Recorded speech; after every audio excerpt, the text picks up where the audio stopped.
Shalom, selamat pagi. Saya sangat bersuka cita pagi hari ini, saudara-saudara. Kita bisa kembali bertemu dalam program Sharing and Inspiring. Pagi ini kita akan melanjutkan renungan kita dari kitab Amsal. Amsal 6 ayat 27 sampai 35 ya. Hari ini kita membahas topik yaitu akibat dosa perzinahan.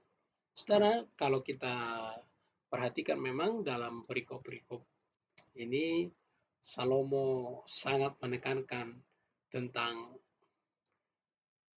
menghindari perzinahan ya. Salomo menasihati anaknya supaya berjaga-jaga terhadap dosa perzinahan karena itu merupakan dosa yang sangat serius. Sebelum kita belajar firman Tuhan, mari kita berdoa terlebih dahulu.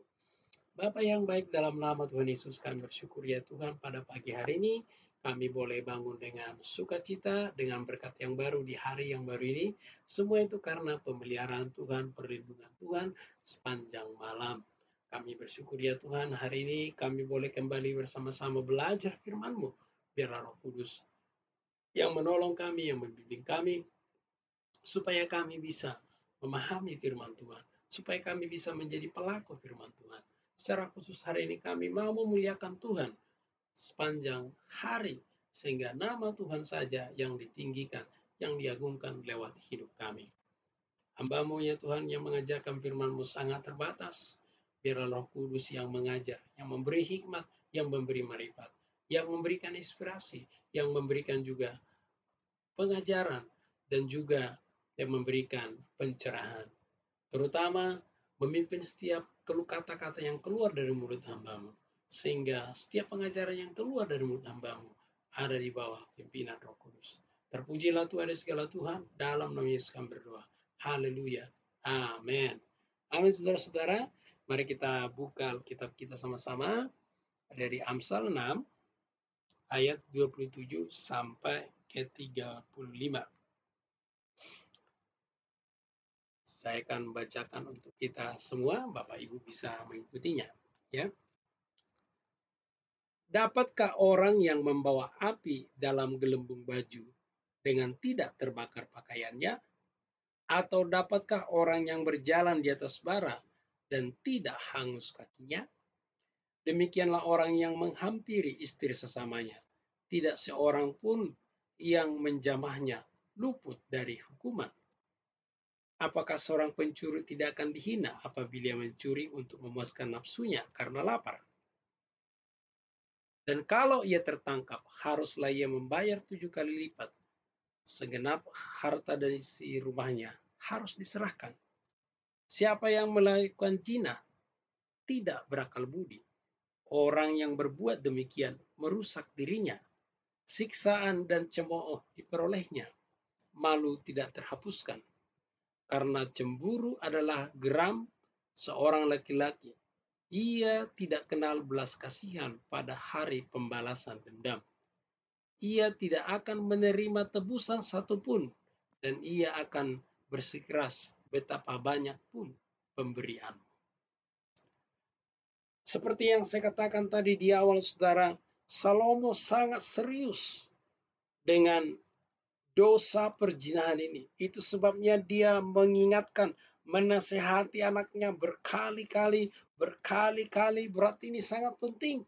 Ini adalah masalah yang sangat serius. Bahkan nanti kalau kita lanjutkan di ayat yang ke-7, dia mengulang hal yang sama, menegaskan kembali supaya anaknya berpegang pada pengajaran yang disampaikan oleh Salomo.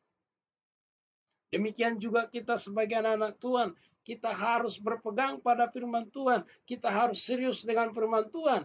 Karena apa? Karena dosa perzinahan itu memang sangat serius. Mari kita melihat ayat-ayat ini. Yang pertama dikatakan di sini, dapatkah orang membawa api dalam gelembung baju dengan tidak terbakar pakaiannya? Atau dapatkah orang yang berjalan di atas bara dan tidak hangus kakinya? Salomo sedang menggambarkan bahwa dosa perzinahan itu di sini seperti api, seperti bara. Tidak ada orang yang bermain api di dalam gelembung bajunya lalu tidak terbakar. Tidak ada orang yang berjalan di atas bara lalu kakinya tidak terbakar. Artinya apa? Orang yang bermain-main dengan dosa perzinahan, mereka pasti menanggung akibatnya. Orang yang bermain-main dengan dosa perzinahan, mereka pasti menerima konsekuensinya. Tidak ada orang yang terjerat dalam dosa perzinahan lalu hidupnya biasa-biasa saja. Tidak ada orang yang terjerat dalam dosa perzinahan hidupnya mulus-mulus saja. Tidak. Mereka pasti menerima konsekuensinya. Karena tidak ada orang yang bermain api lalu tidak terbakar. Itu sebabnya sering dikatakan, jangan bermain api. Sebenarnya sama. Orang yang sudah terjerumus dalam perzinahan, mereka sebenarnya sedang bermain api. Cepat atau lambat, mereka pasti akan menerima. Saya masih ingat ketika saya di Afrika, ada seorang pemuda berkata bahwa di daerah mereka itu, satu perempuan bisa punya pacar 5. Dan sebaliknya laki-laki juga bisa punya pacar lebih daripada itu. Dan mereka melakukan seks luar nikah itu biasa. Itu biasa. Tidak heran di sana itu AIDS yang paling tinggi di sana. Karena apa? Sekali lagi, orang yang bermain api tidak mungkin tidak terbakar. Demikian juga saya bisa melihat, ngeri sekali. Bukan hanya di sana tentu, di Indonesia pun ada orang-orang yang bermain api dan mereka sedang menanggung akibatnya. Itu sebabnya Salomo sangat serius dengan anaknya pada situ, supaya anaknya jangan sampai terbakar hangus oleh dosa atau api perzinahan. Demikian juga kita, jangan sampai kita terlena, jangan sampai kita terjerumus. Oleh sebab itu kita perlu memperhatikan firman Tuhan. Jangan bermain. Kalau Anda bermain, pasti Anda terbakar. Kita lanjutkan apa akibat berikutnya. Demikian juga orang yang menghampiri istri samanya, tidak seorang pun yang menjamahnya luput dari hukuman. Orang yang menghampiri istri orang lain pasti dihukum. Pasti ada hukumannya. Mungkin hukum negara tidak tahu karena orang bisa bersembunyi.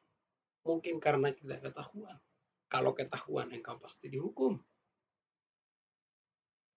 Tapi ingat, kalaupun mungkin bersembunyi orang tidak tahu, engkau menghampiri istri orang lain. Hukum yaitu engkau bermain api, engkau pasti terbakar. Dan yang terakhir, hukuman di akhirat tidak bisa dihindarkan. Itu sebabnya saudara-saudara jangan bermain-main. Jangan bermain-main. Jangan coba-coba karena berbahaya. Karena pasti dihukum. Jadi akibat dosa perzinahan yang pertama, Anda pasti dihukum. Anda bisa dihukum dari hukum negara, atau Anda bisa menuai tabur tuai akibat dari dosa saudara, dan yang terakhir, hukuman di akhirat. Jadi jangan bermain api, karena Anda pasti terbakar.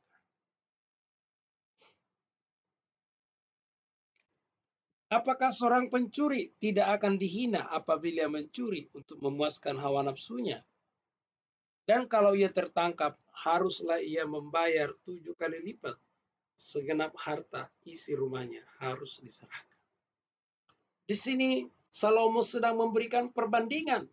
Orang yang pencuri kalau ketangkap dia pasti dihina. Dan dia akan menanggung risikonya, mengganti berkali lipat, bahkan seisi rumahnya disita. Okelah seisi rumah Harta itu mungkin bisa dicari, tapi kalau dihina, aduh, penghinaan itu susah menghapus. Itu sebabnya nama baik lebih berharga daripada emas dan perak. Maka yang kedua, akibat dari dosa perzinahan Anda terhina. Itu sudah otomatis. Tidak akan ada orang yang memuji, wah dia hebat sekali ya. Dia jadi penzina nomor 1 di dunia. Tidak akan ada yang memuji seperti itu. Malu, aib. Apalagi kalau Anda sudah terkena, misalnya HIV, nggak bakalan ada yang memuji. Yang adalah hinaan. Nah, itulah akibat dosanya. Pasti seperti itu. Sekalipun nanti orang yang menghina itu berurusan dengan pribadinya dengan Tuhan, tapi Anda pasti terhina. Maka konsekuensi yang kedua yaitu dihina. Yang pertama tadi dihukum, yang kedua dihina. Kita lanjutkan. Siapa yang melakukan zina tidak berakal budi. Orang yang demikian merusak diri sendiri. Yang ketiga, merusak diri sendiri.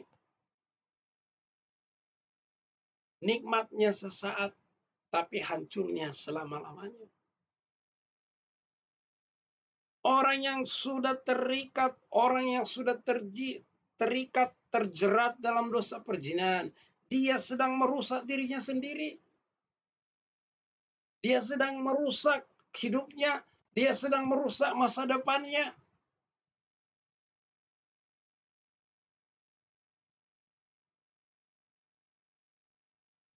Karena dia sudah merusak dirinya sendiri, dia tidak mau rusak sendiri, dia merusak orang lain juga. Saudara perhatikan. Ya,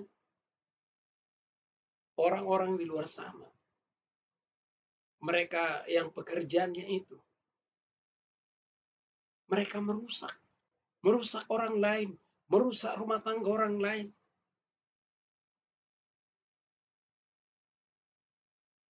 Terutama merusak dirinya sendiri. Mau jadi apa? Jadi akibat dosa perzinahan yang ketiga itu merusak diri sendiri.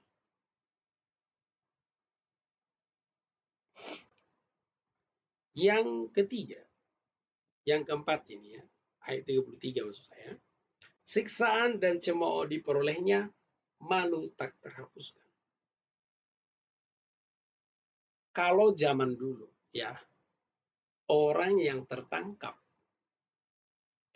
basah oleh perzinahan, mereka itu dirajam dengan batu. Kalau konteks saat ini mungkin tidak lagi seperti itu. Ya. Tapi yang pasti cemooh. Pasti dicemooh. Kemudian ditegaskan malunya tak terhapuskan. Orang yang sudah terjerumus dalam perzinahan itu sebenarnya malunya tidak terhapuskan. Tidak ada yang dibanggakan.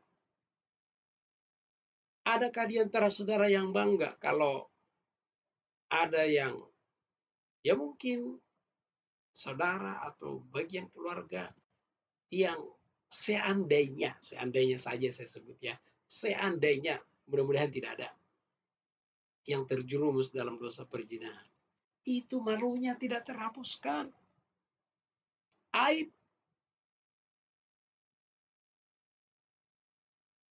Maka konsekuensi yang keempat adalah cemooh dan malu yang tidak terhapuskan. Tidak terhapuskan, malunya luar biasa sekali. Itu sebabnya yang seperti itu, ya keluar malam-malam supaya orang tidak tahu. Karena apa? Karena malu. Toh? Gak mungkin siang-siang kayak di PD. Kalaupun dia pura-pura pede, kalaupun dia pede, itu pura-pura itu. Ya. Dikatakan, karena cemburu adalah geram seorang laki-laki, karena ia tidak belas kasihan pada hari pembalas dendam. Ia tidak akan menerima tebusan satu apapun, dan ia akan tetap bersikeras betapa banyak pun penerimaan. Salomo sedang menggambarkan cemburu. Ya, kalau laki-laki yang udah cemburu itu, aduh, persis seperti yang dikatakan Salomo ini. Dia tidak kenal belas kasihan. Dia pasti balas dendam dan tidak mau terima tebusan. Dan akan tetap bersikeras berapa banyak pun pemberian. Saudara, beberapa hari yang lalu kita dengar berita yang di Palembang. Suaminya cemburu. Itu dihabisin si lingkungannya. Itu kecemburuan.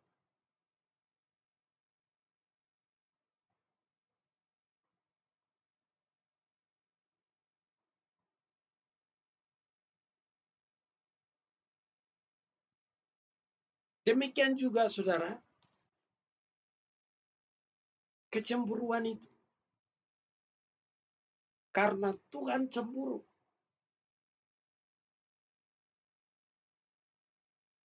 Maka ketika dia menjatuhkan hukuman atas kecemburuannya, maka tidak ada belas kasihan. Ketika kamu menjatuhkan hukuman pada hari penghakiman, maka tidak ada lagi belas kasihan pada saat itu. Pada saat itu berapapun pemberiannya sudah tidak berguna. Kecemburuan Tuhan.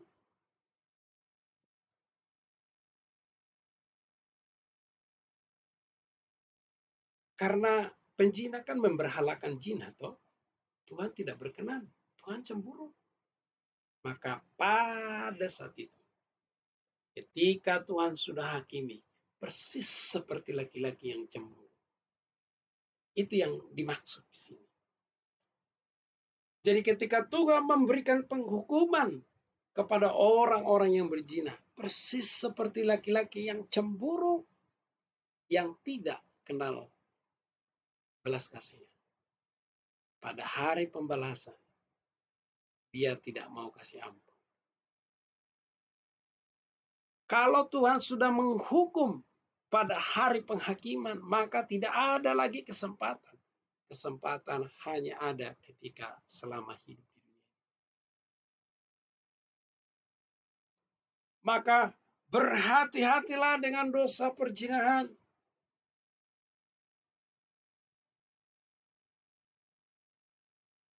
Yang pertama, akibat dosa perzinahan. Yang pertama saya katakan tadi, hukuman. Anda tidak mungkin terlepas. Bisa saja Anda bersembunyi dan terlepas dari hukum dunia ini. Tapi konsekuensinya Anda tidak bisa lepas. Dan terakhir, penghukuman pada hari penghakiman. Begitu hari penghakiman itu tiba, itu Tuhan akan membalaskan, Tuhan akan mencurahkan murkanya seperti seorang laki-laki yang cemburu. Dia tidak kenal lagi. Tidak lagi belas kasihan karena sudah tidak ada kesempatan. Kesempatan kita hanya ada di bumi.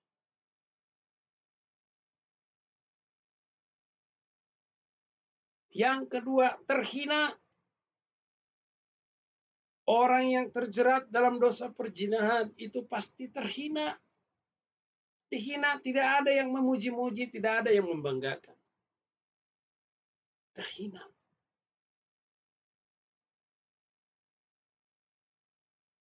Yang ketiga, yaitu adalah merusak diri sendiri.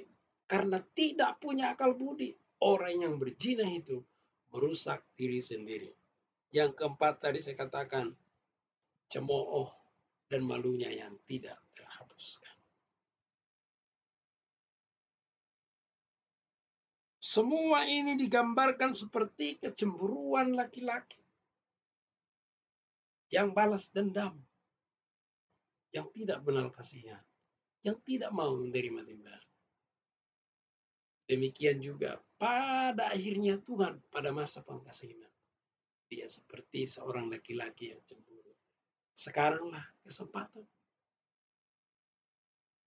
Saya tidak tahu apakah saudara terlibat di dalamnya atau tidak. Tapi tugas saya di sini menyampaikan firman Tuhan. Dan pagi ini memang kita berdoa secara khusus bagi orang-orang yang terjerat dalam perzinahan. Biar belas kasihan Tuhan terjadi atas mereka. Mereka bisa dibebaskan, mereka bisa merdeka, sehingga hidup mereka untuk memuliakan nama Tuhan. Mari kita berdoa bersama-sama, saudara. Bapa yang baik, dalam nama Tuhan Yesus, kami bersyukur pada pagi hari ini. Kami diingatkan oleh firman Tuhan, supaya kami berhati-hati dengan dosa perzinahan. Betapa mengerikan akibatnya. Terutama ya Tuhan, pada masa penghakiman dihukum. Penghukuman itu seperti seorang laki-laki yang cemburu, yang tidak kenal belas kasihan, dan tidak mau memberi ampun, dan tidak mau menerima pun. Demikian juga di akhirat, pada saat hari penghakiman, Tuhan akan mencurahkan penghukuman dan tidak bisa lagi dinegosiasi. Terhina, bahkan merusak diri sendiri, cemooh, dan malu yang tidak terhapuskan. Betapa mengerikan Tuhan. Oleh sebab itu, tolonglah kami dengan kuasa Roh Kudus, supaya kami hidup dalam kekudusan, supaya kami hidup berdasarkan firman Tuhan, supaya kami berjauh, bahkan berlari dari dosa perzinahan. Kami berdoa Tuhan buat orang-orang yang sudah terlibat, bahkan mungkin mereka mau keluar tapi tidak bisa keluar. Mereka terjerat. Kami berdoa, ampunilah mereka Bapa. Belas kasihanilah mereka. Selama mereka masih hidup, biarlah mereka memiliki kesempatan bertobat. Biarlah mereka memiliki kesempatan untuk dibebaskan. Sehingga mereka tidak masuk pada hari penghakiman itu. Hari di mana Tuhan membalaskan semua kejahatan akibat dosa perzinahan. Tuhan, kasihanilah mereka. Ampunilah mereka. Biarlah Roh Kudus yang menyiapkan mereka, supaya mereka bisa bertobat. Terima kasih Tuhan. Demikian hari ini ya Tuhan. Sepanjang hari ini, tolong kami supaya kami bisa hidup kudus di mata Tuhan. Menjaga kekudusan. Terima kasih Tuhan Yesus. Terima kasih. Kami menyerahkan seluruh aktivitas kami sepanjang hari ini. Biarlah sepanjang hari ini, Tuhan yang membuat kami berhasil. Berkat Tuhan atas kami. Berkat damai sejahtera, sukacita. Dan biarlah kasih sayang daripada Bapa, pertolongan daripada Yesus Kristus menyertai kami hari ini sampai selama-lamanya. Dalam nama Yesus. Haleluya. Amin. Amin, saudara-saudara. Shalom, selamat pagi, selamat beraktivitas. Saya mengucapkan terima kasih banyak sudah mengikuti program renungan pagi ini. Dan saya melihat semakin hari, semakin banyak yang melihat ya. Dan secara khusus ketika saya bagikan di Facebook, semakin banyak yang meresponi. Saya melihat ini adalah bagian daripada progres daripada pelayanan channel YouTube ini. Haleluya. Saudara-saudara, sekali lagi saya ucapkan terima kasih buat dukungan Bapak Ibu dalam bentuk sudah menonton video ini dan memberikan jempolnya. Dan terutama ketika Bapak Ibu diberkati, saya memotivasi supaya membagikan juga kepada saudara-saudara kita yang lain, supaya semakin banyak yang diberkati. Ya, saya juga mengingatkan buat Bapak Ibu yang belum tekan tombol subscribe-nya, silakan ditekan tombol subscribe-nya, biar ketika saya upload video pengajaran firman Tuhan di sini, Bapak Ibu bisa mengikutinya tanpa ketinggalan dan diaktifkan loncengnya. Ya, sekali lagi saya Dr. Tolo Marbun mengucapkan terima kasih banyak. Shalom, selamat beraktivitas. Tuhan Yesus memberkati.